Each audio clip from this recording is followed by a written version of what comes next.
سڑک پر اچانک ایک خونخوار شیرنی نکل آئی اور کافی دیر سڑک پر چہل قدمی کرتی رہی۔ سڑک سے گزرنے والے راہگیر شیرنی کو دیکھ کر ڈرنے لگے۔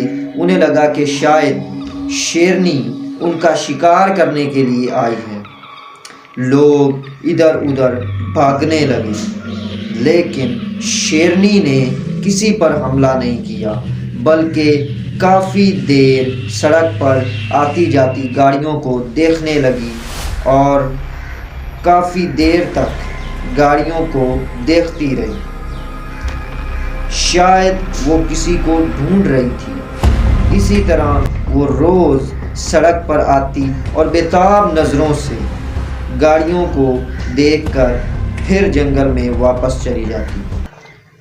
آخر کیوں وہ شیرنی روز جنگل سے نکل کر قریبی آبادی میں آتی اور نہ ہی وہ لوگوں کو نقصان پہنچاتی، نہ ہی ان پر حملہ کرتی؟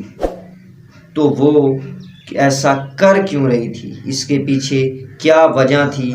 کیا لاجک تھا؟ دراصل چند ماہ پہلے جنگل میں ایک سرکس کرو کی ایک ٹیم آئی اور جنگل سے بہت سے جانور پکڑے۔ وہ اپنا سرکس چلانے کے لیے ایسا کرتے تھے۔ سرکس کا مالک ہر سال جنگل سے شیر کے بچے پکڑتا تھا اور ان کو ٹرین کر کے انہیں سرکس میں مختلف کرتب کرواتا۔ اسی وجہ سے اس کا سرکس خوب چلتا۔ انہی دنوں جنگل میں شیرنی نے چند بچوں کو جنم دیا اور بدقسمتی سے وہ بچے سرکس والوں کے ہاتھ لگ گئے۔ شیرنی کی غیر حاضری میں سرکس والوں نے شیرنی کے بچے کو پکڑ لیا اور پنجرے میں قید کر کے گاڑی میں ڈال دیا اور پھر وہاں سے فرار ہو گئے۔ شیرنی کو جب پتہ چلا تو کافی دیر ہو چکی تھی۔ شیرنی کافی دیر اس گاڑی کے پیچھے بھاگتی رہی، لیکن کچھ نہ کر سکی۔ آج بھی اس ماں کی ممتا اپنے بچے کو ڈھونڈ رہی تھی۔ وہ روز اس امید سے سڑکوں پر گھومتی کہ شاید اسے اس کا بچہ ایک نہ ایک دن واپس مل جائے گا۔ دوسری طرف سرکس میں ایک نئے شیر کا اضافہ ہو گیا تھا اور یہ شیر خوب کرتب دکھاتا اور لوگوں کو محظوظ کرتا تھا۔ دراصل یہ وہی شیر کا بچہ تھا جسے سرکس والوں نے چند ماہ پہلے پکڑا تھا۔ اسی طرح سرکس خوب زوروں سے چلنے لگا اور سرکس کا مالک خوب سارے پیسے کمانے لگا۔ ایک دن کہانی میں ٹویسٹ آتا ہے اور سرکس کے مالک کو گھر سے فون آتا ہے کہ اس کا بیٹا گھر واپس نہیں آیا۔ یہ بات سن کر سرکس کے مالک کے پیروں تلے زمین نکل گئی اور جیسے اس پر قیامت ٹوٹ پڑی۔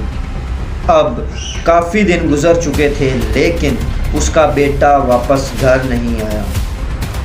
اب شاید اسے احساس ہو گیا کہ اب تک اس نے بہت غلط کیا اور اسے اسی بات کی سزا ملی ہے۔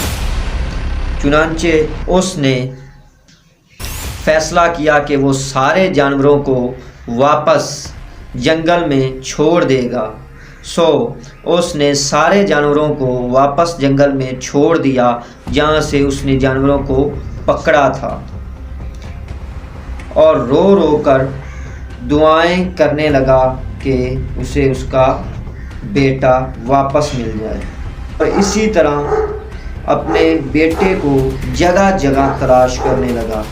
کافی دن گزر جانے کے بعد ایک دن اس نے دیکھا کہ اس کا بیٹا سڑک پر بھیک مانگ رہا تھا۔ اسے یقین نہیں آ رہا تھا کہ یہ اس کا بیٹا ہے۔ اس نے جب اپنے بیٹے کو اس حالت میں دیکھا تو اس کی آنکھوں میں آنسو آ گئے۔ اس نے اپنے بیٹے کو ساتھ لیا اور گھر واپس چلا گیا اور توبہ کر لی کہ آگے سے وہ ایسا کوئی بھی کام نہیں کرے گا۔ دوسری طرف شیرنی کو بھی اس کا بچہ واپس مل گیا، لیکن ابھی اسے واپس جنگل کا شیر بننے کے لیے کافی وقت لگے گا، کیونکہ سرکس والوں نے اسے سرکس کا شیر بنا دیا۔ تو دوستوں، اس کہانی سے ہمیں سبق ملتا ہے کہ اگر ہم کسی کے ساتھ کچھ غلط کرتے ہیں تو کبھی نہ کبھی ہمیں اس کی سزا مل کر ہی رہے گی۔ ملتے ہیں ایک نئی ویڈیو کے ساتھ۔ خدا حافظ۔